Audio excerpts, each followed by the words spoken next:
নমস্কার, সুপ্রভাত।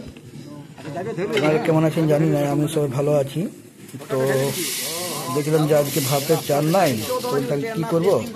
তো যদি ধান দিয়ে ঘরে কিছু বানা যাক, চালটা ঘরে তৈরি হোক, মানে ঘরের থেকেই আমরা করি, কোনো মেশিন টেশিন আর কোনো ধান টিসা মেশিন নিয়ে যাওয়া দরকার নেই। যখন এটা আমরা কিনেছি আর কি, আমার পাশের গ্রামের লোক আর কিনেছে, তো তাহলে ঠিক আছে, দেখি তাহলে কী হচ্ছে।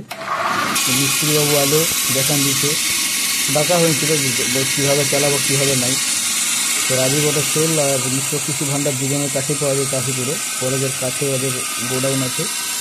অনেক রকমের মেশিনারি জিনিস আছে, আপনারা চাইলে দেখে আসতে পারেন। ল্যান্ড বা নানান বড় জিনিস নয়, ঠিক আছে। আরও হয়তো অনেক ডিলার আছে, তো যার কাছে সুবিধা বুঝুন তার কাছেই দেবেন। তো আমরা ওইখানে নিয়েছি, আমি ওই অ্যাড্রেসটা দিলাম। আমাদের এখানে যে গ্রামের যে লোকটা আছে সে ওইখানে নিয়েছে আর কি। তো এবার 2025-এ যেটা অ্যাপ্লাই করবে, জানুয়ারির লাস্ট দিকে আপনারা যারা অ্যাপ্লাই করতে চান সাবসিডির মাধ্যমে বা লিখতে চান, তারা যোগাযোগ করবেন। অ্যাপ্লাই করবে মানে ওই জানুয়ারির লাস্ট দিকে সেটা যোগাযোগ করবেন। দরকার পড়লে বলবেন, নাম্বার দিয়ে দেবো, কীভাবে কী হচ্ছে না হচ্ছে, কীভাবে কী অ্যাপ্লাই হয় না হয়, বা অফিসে এগ্রিকালচার ডিপার্টমেন্ট অফিসে যোগাযোগ করতে পারেন। সাবসিডির মাধ্যমে যদি লিভার থেকে পাই, যদি তার নবাবে লিভার থেকে সেই জিনিসটা আলাদা জিনিস, তাহলে সে যোগাযোগ করে কী করবে, ঠিক আছে।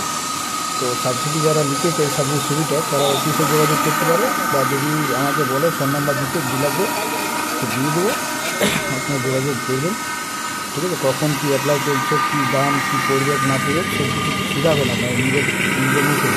থ্যাংক ইউ যারা দেখছেন।